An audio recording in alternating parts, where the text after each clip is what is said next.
He snapped his fingers and pointed at the floor she had just cleaned. "Wipe that again. It looks dirty. Just like you." The young man smirked, sipping his designer coffee. Polished shoes. Pressed shirt. A life that had never known struggle. The marble beneath him gleamed. But he wanted to see her on her knees again. Around them, silence. Other staff turned away. No one dared speak. She said nothing. She never did. Her hands were rough from years of work. Her eyes tired but steady. And behind that silence was a name. A history. A mind that once stood before kings and scholars. She had written books. She had taught future leaders. She had been more than he would ever imagine. And in just a few days, the boy who mocked her would fall. Not because she raised her voice. Not because she sought revenge. But because truth always rises. Sometimes the one you humiliate is the one you should have bowed to. Stay to the end, because this is not just a story about ego. It is about the quiet power of dignity and how the world changes when it is finally seen. Ethan Greaves stepped out of the elevator like he owned the building. Because technically he did. Or rather, his father did. The flagship Greaves International Hotel, 5 stars carved in glass and gold, was not just another New York tower. It was a monument to wealth, built by the hands of those Ethan never bothered to see. He was 24. Sharp jawline, flawless teeth, designer everything. The kind of man who wore privilege like a crown, and believed the world was better that way. He had dropped out of Harvard, and Yale, and Stanford just for variety. When the deans called, his father, Ronald Greaves, chuckled over wine. "Let him explore," he said. "He'll land somewhere eventually." That somewhere became the top floor of the Greaves Hotel. An office with a skyline view and no responsibilities. His official title? Junior Strategic Liaison. Which meant do nothing. Appear busy. And try not to crash the stock. But Ethan had one real hobby. Belittling the staff. "English, please," he would say slowly, mockingly, to the Latin American doorman who had worked there longer than Ethan had been alive. "Did you iron this with your eyes closed?" he once asked a housekeeping trainee. He especially enjoyed cornering the quiet ones. The ones who would not talk back. That morning he strolled into the executive lobby with his coffee, 2 shots espresso, no foam, almond milk, honey drizzle. He stopped. There she was. On her knees, wiping the marble with slow, practiced strokes. Middle-aged. Brown hair tied back. Plain blue uniform. Maria. She had been working there for years. Ethan had never learned her name. He simply called her cleaning lady. He stepped around her bucket, then turned and smirked. "You missed a spot," he said. "Right there. And there. Scrub harder like it's your only worth." His friends chuckled. One of them mimicked a scrubbing motion. Another raised a phone to record, joking about making a humble reel. Maria did not look up. She did not flinch. She simply shifted her cloth and kept wiping. The moment passed. Ethan walked on, proud of himself. The laughter trailed behind. But near the reception desk, Olivia watched. She had worked reception for 4 years. She had seen rude guests, impatient managers, even a few scandals. But something about Maria's silence always struck her. It was not weakness. It was something else. Maria never complained. Never argued. Never made small talk. But she was always watching. Always listening. And that morning, just for a second, when Ethan insulted her, Maria's eyes paused. They lifted. Only briefly. But enough to hold something sharp. Something old and knowing. Olivia blinked. Maria lowered her gaze again. Ethan never noticed. He never would. Because to him she was invisible. But to the story that was about to unfold, she was everything. Jamie had only been working at the Greaves International for a week. Fresh out of college, eager to impress, sleeves rolled up like some rookie intern in a Wall Street movie. He had been assigned to logistics, though his duties ranged from luggage to light bulbs. "Learn everything," his supervisor said. "And stay out of the way." But Jamie was curious. Always watching. Always asking the one question most employees avoided. Who is she? He first saw Maria on his second day, wiping down the base of a chandelier that no one ever looked at. She was careful, methodical. Never rushed. But never slow. Her name tag read simply, Maria G. No last name, no flair. Just an initial, like a quiet wall she kept up between herself and the world. Jamie tried greeting her once during lunch. She smiled faintly and nodded. Did not speak much. But the next day he saw her sitting in the far corner of the break room, lunch untouched. Her eyes buried in a hardcover book. International Monetary Policy and Emerging Economies. Jamie stared. He blinked again. Not exactly light reading. He watched her turn each page with calm precision. Her lips moved silently, absorbing, analyzing as if she were back in a lecture hall. Jamie approached again. You studying for something? He asked, casual, just making conversation. Maria closed the book gently. No, she replied. I just like to keep my mind from rusting. He chuckled. She didn't. But her tone was not cold. Just distant. Over the next few days, Jamie tried again. He offered her a fresh coffee once. She declined politely. He asked where she was from. She said, South. When he asked, South America, she only smiled. And went back to wiping the hallway baseboards. Then one afternoon, by accident, Jamie stumbled onto a clue. He had been sent to the janitor's supply room to restock sanitizers. The room doubled as a break closet, tucked between the laundry chute and the staff lockers. Maria's locker was slightly open. Inside, nothing personal, just a coat, a pair of reading glasses, and a photo, taped to the inside of the door. Faded edges, yellowing corners. A much younger Maria stood beside three men in suits, wearing a black gown and cap. A medal hung around her neck. Behind them, bold white letters, Universidade DSA with tilde O Paulo. Under it, Excellence in Economic Theory. 1998. Jamie stepped back, stunned. Maria had been a scholar? A prize winner? He did not mention it that day, or the next, but the image refused to leave his mind. Why was she cleaning floors? Why was someone who clearly belonged in a lecture hall, now invisible among lobby tiles? Days later, he found her helping the hotel accountant in the staff office. The system had frozen during payroll distribution. Staff were panicking. One man blamed the router. Another said, it's the new software, just call IT. Maria, silent as ever, walked in to mop the floor. She overheard them. Stepped behind the desk. Asked softly, may I? 15 minutes later, the system rebooted. Passwords restored. Data synced. Payroll back online. Everyone clapped the accountant on the back. He nodded awkwardly, never acknowledging the woman who fixed it. Except one man. The night manager. He stood by the door, arms crossed. Watching. No applause. Just a slow narrowing of the eyes. That evening, Maria went back to the hallway. Back to wiping polished edges that gleamed under chandeliers. Back to pretending. Back to peace. But peace had a habit of being disrupted. Ethan appeared again the next morning. Loud. Running late. His shoes squeaked across the floor she had just finished. He paused. Looked down. Oh, it's you again, he scoffed. Listen, I think this spot missed your magical touch. He stepped deliberately in place, dirtying the floor. Maria stared at the scuff marks. And for the first time she did not lower her eyes. She looked up. Right at him. No anger. No words.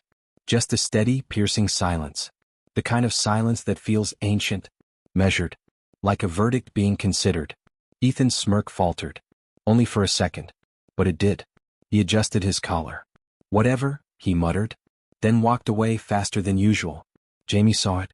So did Olivia, the receptionist. Maria returned to work. No drama. No witnesses called. No defense made. But in that moment, the shift had begun. A woman in uniform, one the world had dismissed, had looked power in the eye. And made it blink. Something stirred beneath the marble. Something hidden for too long. Something brilliant. Unfolding. The boardroom on the 48th floor had been booked for 3 weeks. Fresh flowers. Polished mahogany. Imported water bottles with gold-rimmed caps. Nothing left to chance. Greaves International was about to host a high-stakes investment pitch, an elite opportunity to partner with Veristone Capital, a global fund with deep roots in infrastructure, sustainability, and legacy hospitality. A deal like this could double the company's valuation. And Ronald Greaves, the founder, had decided, against the board's advice, to give the pitch to his son. Let the boy prove himself, he said. He needs the fire. Ethan, of course, treated it like a casual school project. He smiled, nodded, waved off deadlines. He delegated everything. The data, the slides, the research. Just throw in those green energy buzzwords, he told his assistant. ESG, smart retrofits, solar whatever. Make it sound woke. By midweek, his assistant quit. Fed up. Exhausted. She left behind a USB and a note that read, "You are not ready." But Ethan did not panic at first. He recycled parts of old reports. Googled numbers. Changed fonts. The night before the meeting, he printed a stack of pitch decks and left them on a side table in the executive lounge, then promptly went out drinking. That same night, Maria was cleaning the upper floors. She usually never touched the executive rooms unless explicitly told. But the lounge light had been left on, and the coffee table was covered in used cups, wrappers, and a crumpled pile of freshly printed documents. She picked them up. Paused. Across the top. Strategic Growth Outlook, Greaves x Veristone. She glanced at the first few pages. Typos. Numbers without sources. Contradicting charts. One slide even misspelled hospitality. Maria's brows knit gently. She pulled out a pen. She sat at the edge of the leather couch. And rewrote. 3 hours passed. No one noticed. The security camera in the hallway flickered once and went dark. By sunrise, the new version had been printed. Formatted. Corrected. She placed it silently in the presentation binder. The flawed version went into the recycling bin, shredded beyond recognition. The following morning, Ethan arrived late. Hair still slightly damp from a rushed shower. He barely skimmed the presentation binder. "Looks better than I remembered," he muttered. He walked into the boardroom with that trademark Greaves grin. Shoulders back. Suit crisp. Confidence dialed to arrogant. Veristone's lead partner, Natalie Duval, sat at the head of the table. Sharp eyes. Cold smile. Ethan began to speak. And to his own surprise, everything flowed. The slides aligned perfectly. The metrics made sense. The forecast models were bold but grounded. Natalie leaned in. Her partner took notes. Another investor nodded, impressed. "Where did you source this economic tapering model?" Natalie asked at one point. "It is eerily close to what we used at Harvard 2 years ago." Ethan blinked. He chuckled. "Well, I know a thing or two about Ivy League frameworks," he said, half lying, half gloating. By the end of the pitch, Natalie clapped once. "I will be honest," she said. "I did not expect this level of maturity from you, Mr. Greaves." Ethan beamed. The board members whispered. His father, watching through the glass, raised an eyebrow, impressed. Everything had gone perfectly. That night, after the celebratory drinks, Ethan slept like royalty. No guilt. No second thoughts. But somewhere just past midnight, Ronald Greaves received an email. No subject. No sender. Just one attachment. Edit log, pitch document _Greaves.pdf. He opened it. The file showed every change made to the original document. Who edited what? When? Which IP address? Which account? Every fix. Every chart correction. Every sentence rewritten. One name kept repeating. Maria.g. Ronald stared at the screen. Maria? He clicked again, viewed timestamps. The edits were made between 11:42 p.m. and 3:09 a.m. While the hotel was asleep. While his son was out. He opened the staff directory. Cross-checked the login ID. It matched. Maria Gomez. Housekeeping. Night shift. He leaned back in his chair. Something twisted in his chest. Not anger. Not shame. Something heavier. Question. How long have I been blind? The next morning, Ethan waltzed into the lobby like a crowned prince. Staff greeted him with forced smiles. Maria was by the elevator, mopping the corners. He barely glanced at her.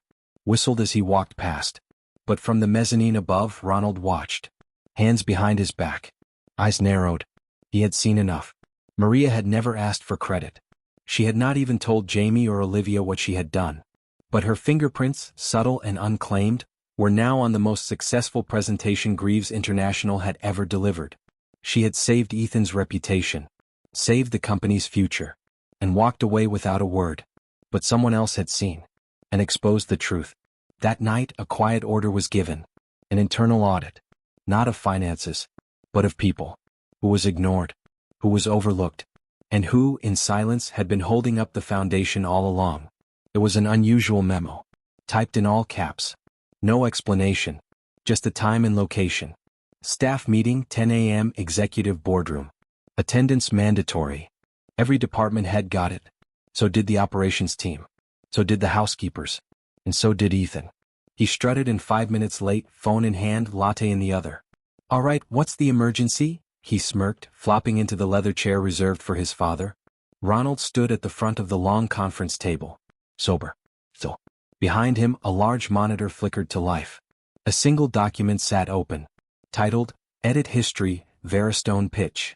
Maria stood quietly near the wall, hands clasped. Jamie beside her, uncertain. Olivia sat in the corner, watching closely. Ronald did not raise his voice. He simply clicked. The screen lit up with a scrolling list of document revisions. Names, timestamps, IPs, and every single one read, Maria.g. Do you know what this is, Ethan? Ronald asked. Ethan blinked, laughed nervously. Dad, why are we going over technical logs in front of the cleaning crew? Ronald's gaze did not waver. This is the log of every correction made to your Veristone pitch. The one you claimed as your own. Silence.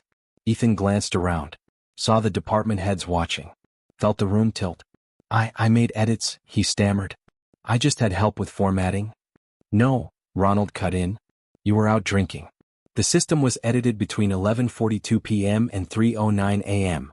You were not in the building. He turned to the staff. Every change, grammar, data alignment, model corrections, title formatting, citations, was done by one person. Maria Gomez. Murmurs rose. Olivia covered her mouth. One executive whispered, "She's housekeeping?" Jamie stepped forward. "She is not just that," he said. Maria was a professor in Brazil. Economics and policy. I found a photo in her locker. Awarded by the Universidade de São Paulo. He looked at Maria. She gave a small nod. She fled during political unrest, Jamie continued. She lost her job, her home, her family. She came here alone. Took the first job she could find. Ethan's voice broke through the quiet. This is ridiculous. She's a cleaner. How would she even know how to fix a pitch deck like that? Maria finally stepped forward. Her voice was calm, measured, without bitterness. I did not fix it for recognition, she said. I fixed it because I saw truth being buried under laziness. I do not need applause. I needed peace. She paused. Every day I am reminded I am invisible. And that is fine. But truth has a way of finding the surface whether you like it or not. Ethan's face burned. His hands curled. He opened his mouth again. But Ronald raised his hand. No, he said. This time you listen. He stepped closer to his son. You used your privilege to mock someone more educated than any board member I have ever hired. You wore your name like armor and used it to punch down. Ronald turned to Maria. And you, despite every injustice, chose dignity over ego. You corrected your offender without confrontation. You upheld the very values this company claims to stand for. The room was silent. Not out of fear, but respect. For the first time in years, Maria was truly seen. And Ethan, once untouchable, sat exposed. Not by rage, not by scandal, but by truth. The next morning, Ethan's access badge did not work. He scanned it once, twice. The red light blinked back. A security guard approached him. Mr. Greaves, you're being reassigned. Ethan frowned. Reassigned where? The man handed him an envelope. Inside, a letter. It was signed by Ronald himself. Effective immediately, Ethan Greaves will serve a 30-day placement in Greaves Charleston as part of the Guest Services Training Initiative. Full entry-level rotation. No exceptions. At the bottom, one final line. The best leaders start by learning how to serve. He stared at it, hands trembling. No penthouse suite. No executive car. No phone calls to override it. He was going to be folding towels, carrying bags, fetching room service for people who would never know his name. Back in New York, a quieter meeting was taking place. Ronald stood in his office across from Maria. He extended a formal document, contract, badge, new title. Strategic Insight Associate, Creative Division. The job is yours, he said. You have already done the work of 5 consultants. This time you get the title and the office. Maria looked at the offer, then looked at him. I am honored, she said softly. But I must decline. Ronald blinked. Why? Her voice held no hesitation. Because kindness is not about rising again. It is about staying grounded.